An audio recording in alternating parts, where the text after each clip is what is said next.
बयान किया जाता है कि किसी मुल्क में एक नेक सीरत बादशाह की हुकूमत थी। वो शाही खजाने से एक पैसा भी अपनी ज़रूरत के लिए नहीं लेता था। वो कहा करता था कि शाही खजाना अवाम का है और अवाम पर ही खर्च किया जाना चाहिए। बादशाह खुद किताबत करता और इसकी आमदनी से अपना गुजारा करता। इसकी मलका भी नेक थी। वो घर का सारा काम खुद करती थी, सफाई करती, खाना पकाती, कपड़े सीती, गर्ज घर के सारे कामकाज अपने हाथों से किया करती थी। एक रोज हुआ कुछ यूं कि मलका का हाथ रोटी पकाते हुए जल गया। जब बादशाह घर आया तो मलका ने कहा, मुझे एक खादमा रखने की इजाज़त दे दें ताकि वो घर के काम काज में मेरी मदद करे।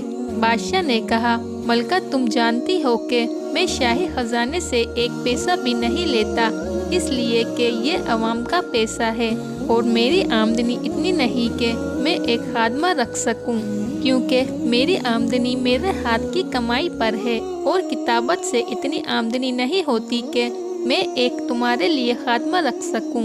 मजीद बादशाह कहने लगा कि अगरचे मैं बादशाह हूँ मगर हकीकत में एक आम गरीब आदमी हूँ।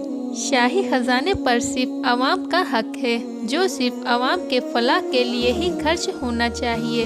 अगर आज मैंने इस खजाने से आज के लिए कुछ लिया तो कल खुदा ताला को क्या जवाब दूंगा।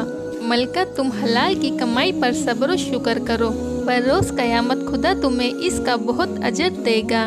बादशाह की मलका भी समझदार और नेक खातून थी, इसलिए फिर सुल्तान से इस सिलसिले में कुछ न कहा और घर का काम काज खुद करती रहती।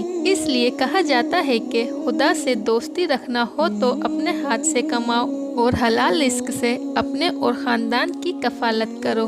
अल्लाह हमारे हुक्मरानों को भी ऐसी समझ अता फरमाए। आमीन।